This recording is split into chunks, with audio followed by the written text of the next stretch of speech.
Continuam internados 2 índios guajajaras vítimas de um atentado no Maranhão. Hoje serão sepultados os caciques Firmino Silvino Guajajara e Raimundo Bernice Guajajara. O grupo tinha acabado de sair de uma reunião de lideranças indígenas quando foi atacado na BR-226. Um dos feridos, Nelson Guajajara, contou como foi o ataque num vídeo gravado logo após o atentado e postado nas redes sociais. Os tiros teriam partido de ocupantes de um carro branco que perseguia o grupo. Vamos ver. Como foi o negócio aí? Devagar, assim, a mulher chegou perto de nós, já tirou ali, deu 2 tiros ali, 2 tiros também, pegou mais ele aí. Vocês vinham vindo da reunião, era? Foi. Que cor era o carro, tu sabe? Branco, rapaz. Carro branco. Meu Deus do céu. Tá aí. O estado de vulnerabilidade que a gente se encontra nesses últimos dias aqui nessa BR por falta de segurança, né? Por conta de alguns atos ilícitos que acontecem na BR, outros vão pagar, outros é que vão pagar com suas próprias vidas, né? A gente volta a falar sobre esse episódio ainda hoje no Bom para Todos. Em Madrid, o ministro do Meio Ambiente, Ricardo Salles, se recusou a dar as mãos em homenagem aos índios assassinados no Brasil. Foi numa reunião da Cúpula do Clima. Dá uma olhada.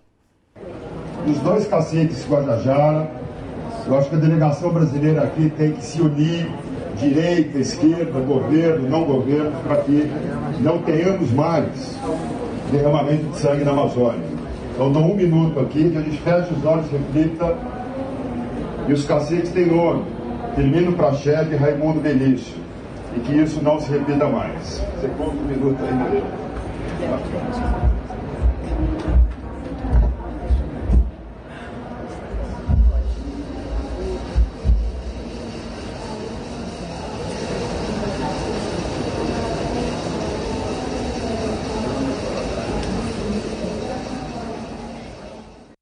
Como você viu nas imagens, Ricardo Salles mantém as mãos atrás do corpo e se recusa a dar as mãos aos outros participantes ali.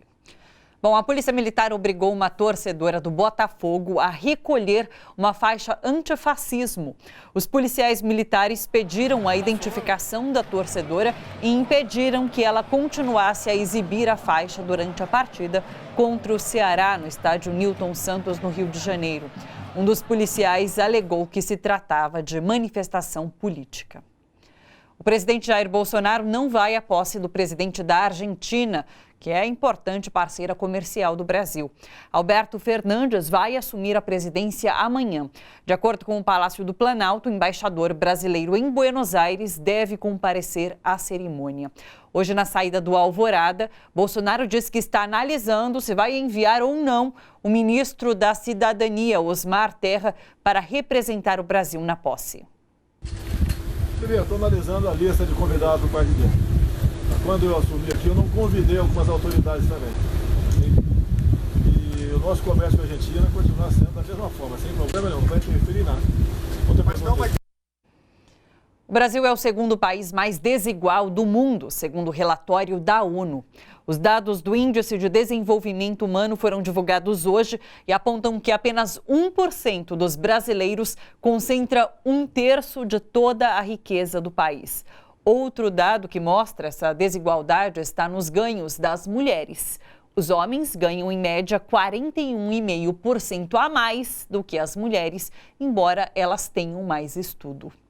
Bom, quem comenta as notícias hoje com a gente é Silvio Catiabava, que é sociólogo e diretor do jornal Le Monde Diplomatique Brasil. Oi, Silvio, tudo bom? Tudo bem, Thalita. E você, como vai? Tudo certo também. Silvio, já que a gente está falando sobre desigualdade e também em relação a tudo que a gente passou semana passada com a morte desses 9 jovens após uma ação em Paraisópolis, uma ação da polícia em Paraisópolis, circulou nas redes um trecho de um documentário publicado pelo Diplomatique Brasil, que chama Entremundo, um dia no bairro mais desigual no mundo. É um trechinho que viralizou, que mostra um pouquinho, a gente não está tentando apontar quem são aquelas pessoas, mas mostra um pouquinho o que pensa uma parcela da sociedade. Vamos assistir junto e depois eu quero que você comenta pra gente, pode ser? Roda pra gente, então. Esse aqui é o Tenente Coronel Nagy, ele é o comandante do 16º Batalhão. Boa noite. Nós temos aí instalado na região da favela de Paraisópolis uma questão social. É uma questão social que, na verdade, existe um estudo por parte não só do governo municipal como estadual, para verificar como que se soluciona uma coisa de 50 anos atrás. Essa ação comunitária, antes dela, não pode haver uma invasão, uma ação mais forte em Paraisópolis, limpar aquilo. Olha, se tivesse o Batman, eu já escrevi várias vezes, se tivesse o Batman, um Batman só na rua ia matar todo mundo aí que são... As pessoas que moram em favela, eles não têm dignidade, coitados. Deveria, sim, ter uma política de não ter mais favela.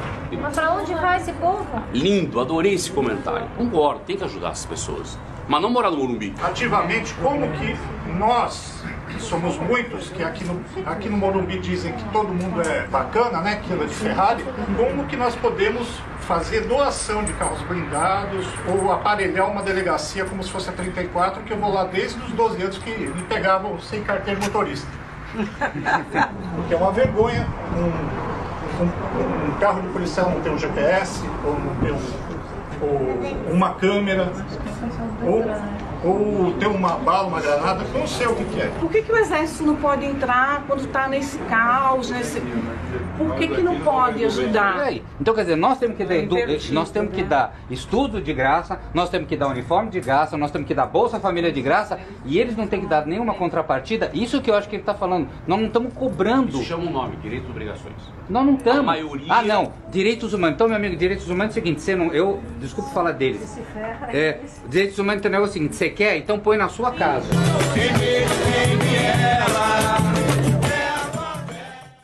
Esse é um trecho do documentário Entremundo, um dia no bairro mais desigual do mundo. E diz bastante sobre os tempos em que vivemos, né, Silvio? Olha, diz, e é uma tristeza ouvir depoimentos como esse, né? Porque essa população mais abastada, que mora nos apartamentos, nos prédios do Morumbi, ela expressa uma radicalidade cada vez maior, porque apoiada pelo governo atual, né, essa discriminação com os pobres, esse apartheid no qual nós vivemos. A situação de Paraisópolis não é diferente das outras favelas do Brasil. Lá a democracia não chegou, lá as regras de civilidade não chegaram, e é preciso pensar também no direito à cidade, né? É preciso pensar políticas que possam diminuir, ao menos diminuir, a desigualdade. Essas políticas não estão ocorrendo, ao contrário. O que você está vendo é uma parte de ricos e uma parte de classe média que está empobrecendo e que está deixando aparecer todos os seus preconceitos, todos os seus, vamos dizer assim, medos de se confundir com os pobres. Eles não querem se confundir com os pobres. E a solução que eles apresentam é: elimine os pobres. É incrível que hoje, numa sociedade moderna, no século XXI, a gente reproduza discursos de ódio dessa natureza em situações em que, na verdade, quer dizer, essa população foi pauperizada. Ela não nasceu pobre e ela não ficou pobre por obra da natureza. Foram as políticas públicas de concentração de riqueza no topo da pirâmide e de tirar, como está sendo feito agora com a reforma da Previdência, com a reforma trabalhista, com outras reformas que vêm à frente, aquilo que é o mínimo necessário para a dignidade da pessoa humana viver. E veja, quer dizer, o nosso governador, ele entra com a polícia, cerca um baile com 5.000 pessoas, joga bombas lá dentro, promove um massacre com 9 pessoas mortas e um cerco para que ninguém conseguisse fugir, e acha que isso é normal, que isso precisa continuar. Agora ele recua um pouco na sua posição, né, por conta do protesto da sociedade. E é isso que nós temos que observar daqui para frente, né? Os nossos protestos precisam ficar mais fortes, porque essa arbitrariedade que vem agora oficializada, chapa branca, né, ela abre o armário e mostra todos os esqueletos da herança escravocrata, das discriminações com os negros, da discriminação com os pobres, né? Que a civilidade de um Estado democrático estava impedindo que se manifestasse. Né? Eu vejo com muita tristeza enunciados como esse, né? De uma população que você percebe não tem informações para explicar por que a desigualdade está instalada. Eles apenas querem lutar para preservar os seus privilégios e que não sejam contaminados pelos pobres, né? Isso é muito triste. A gente ainda vai discutir bastante hoje aqui no estúdio sobre essas questões. Amanhã, inclusive, Dia Internacional dos Direitos Humanos. Acho que é um assunto para a gente conversar durante essa semana toda. Vou mudar um pouquinho agora da pauta. Eu queria saber de você, Silvio, o que você achou dessa declaração de Bolsonaro, que diz que não sabe se vai enviar alguém à posse de Alberto Fernandes na Argentina, mas, no entanto, as relações comerciais continuam as mesmas.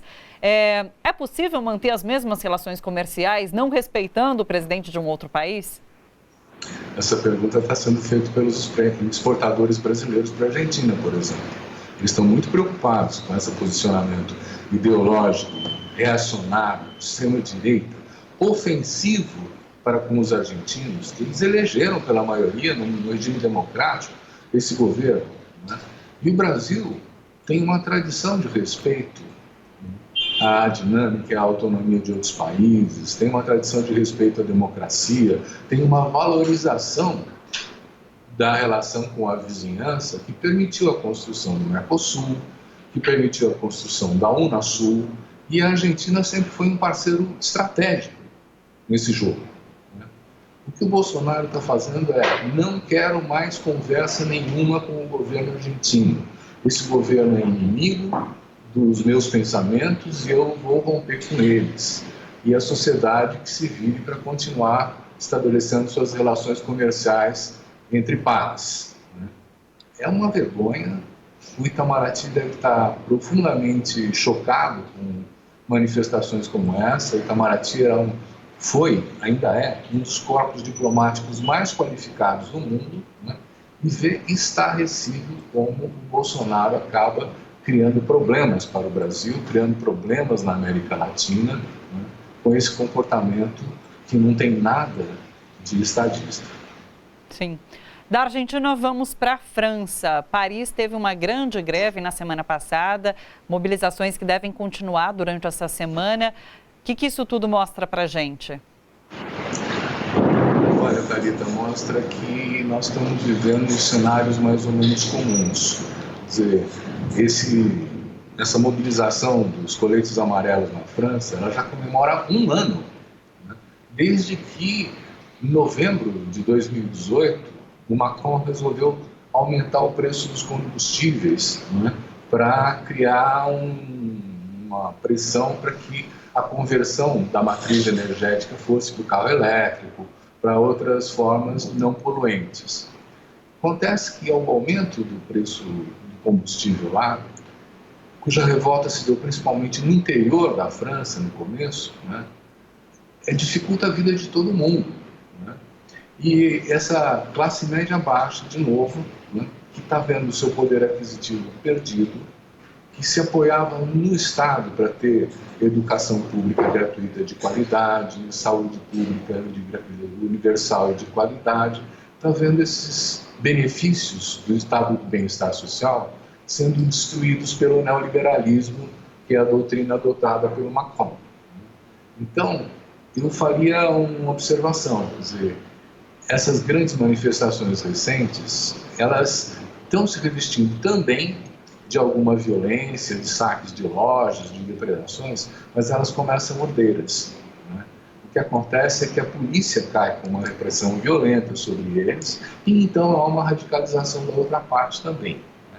É o mesmo que ocorre no Chile, é o mesmo que ocorre em vários outros países, onde o neoliberalismo está tentando promover uma expoliação cada vez mais profunda das maiorias.